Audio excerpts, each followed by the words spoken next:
ज्ञानेश्वरी अध्याय 18 भाग 16. मागच्या भागात भगवंतांनी स्वधर्म हा सौभाग्यासारखा आहे असे सांगितले आणि अशा स्वधर्माचरण करणाऱ्याला वैराग्य प्राप्त होते. त्या पुरुषाला आता आणखी कशाची प्राप्ती होते ते भगवंत सांगणार आहेत. ते म्हणाले, उदाहरण देऊनच त्याने सुरुवात केली. ते म्हणतात, पारध्याच्या जाळ्यामध्ये वारा जसा अडकत नाही त्याप्रमाणे असा वैराग्य संपन्न पुरुष, स्वधर्माचरण करून वैराग्य लाभलेला असा वैराग्य संपन्न पुरुष स्त्री, पुत्र, देह इत्यादिकांच्या मोहपाशात अडकत नाही. पूर्ण परिपक्व झाल्यावर देठ फळाला आणि फळ देठाला धरून ठेवू शकत नाही.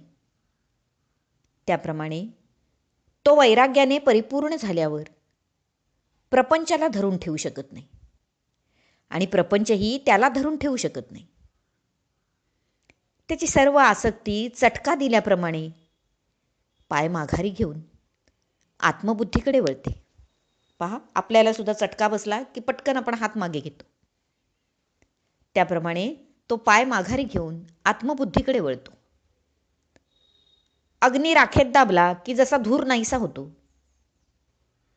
त्याप्रमाणे आत्मवस्तूचा वेध लागला की आसक्तीचा धूरही नाहीसा होतो.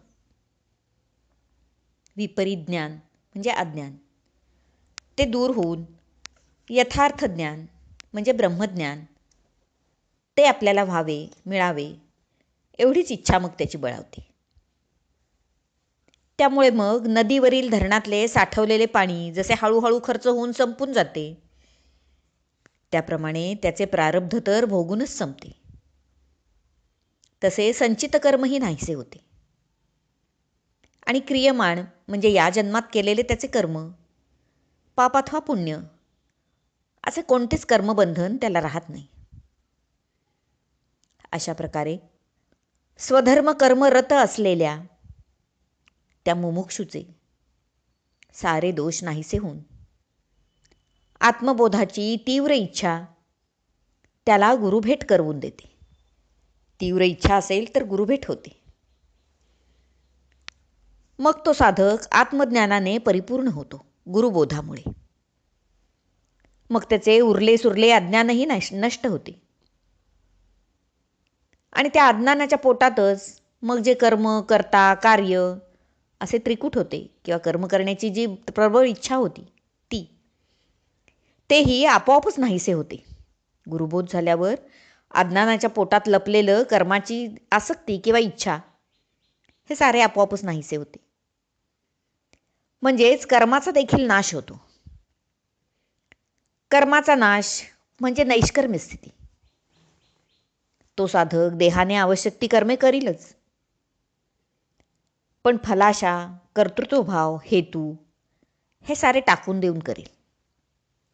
माऊली म्हणतात, तैसे अबोध नाशासवे. अबोध म्हणजे अज्ञान, अज्ञानाचा नाश झाल्यावर, गुरुबोधानंतर अज्ञानाचा नाश झाल्यावर तैसे अबोध नाशासवे नाशे क्रियाजात आघवे.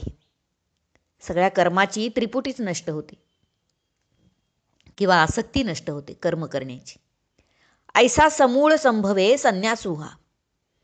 अशा रीतीने हा मूळ अज्ञानासह सर्व कर्मसन्यास संभवतो त्या पुरुषाला. अशा या कर्मनाशाला समूळ संन्यास असे म्हणावे. तिथे कर्तृत्वभाव नाही म्हणून करताही नाही, नैष्कर्मता आल्यामुळे कर्मही नाही आणि फलाशा आणि हेतू हे नसल्यामुळे काही कार्यही नाही. एक फक्त ब्रह्मवस्तू किंवा ब्रह्मज्ञान. मग तो साधक स्वतःच ब्रह्मरूप होईल यात काय शंका. पूर्वी मी एक व्यक्ती होतो तेव्हा ब्रह्म जाणत नव्हतो, आता जाणेन असाही काही वेगळेपणा त्याच्यामध्ये आणि ब्रह्मवस्तूमध्ये राहतच नाही.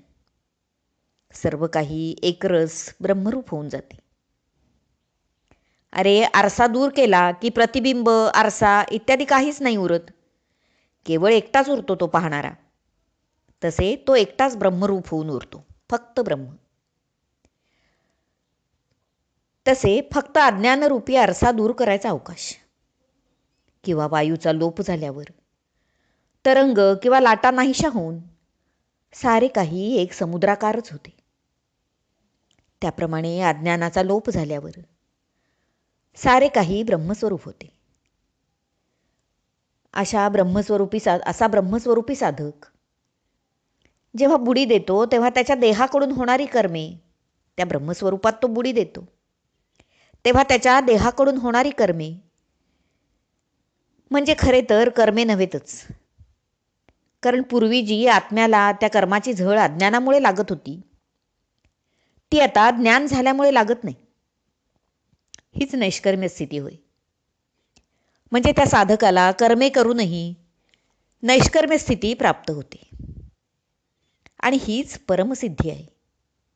असे जाण पार्था. गंगा समुद्राला मिळाल्यावर समुद्र रूपच होते.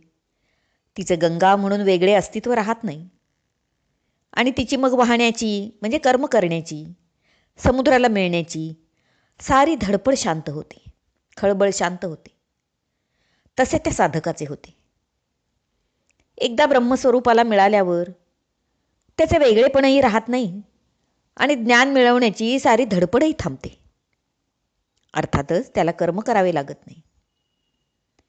अशी सिद्धी अगदी भाग्यवानाला आणि ज्याला गुरुकृपा लाभली आहे त्याला प्राप्त होते.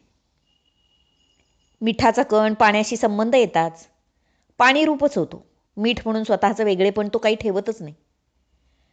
त्याप्रमाणे भाग्यवानाचा गुरुवाक्याशी संबंध आला म्हणजे गुरुकृपा झाली की द्वैत विरघळून जाऊन त्याची वृत्ती अद्वैताकार किंवा आत्मस्वरूपाशी एकरूपच होते. गुरुवाक्य श्रवणाद्वारे बोध झाला की स्वतः तो ब्रह्मवस्तू होऊनच उठतो. ब्रह्मा इतकाच व्यापक होतो. त्याला जीवपणा म्हणून वेगळा राहतच नाही.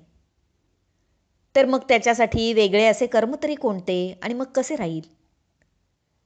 त्यामुळे एकदा ब्रह्मस्वरूप झाल्यावर जीवाला काहीही कर्तव्य कर्म असे राहत नाही. परंतु हे झाले सारे काही अधिकारी असलेल्या त्या जीवासाठी. ते खरे. त्या अधिकारी असलेल्या जीवाला हे सगळे तत्त्वज्ञान खरे. पण ज्यांचा असा अधिकार नसतो त्यांनी कोणती साधने करावीत ते आता तुला सांगतो. ते पाहूया पुढच्या भागात. हरिओम तत्सत. भाग 16 समाप्त.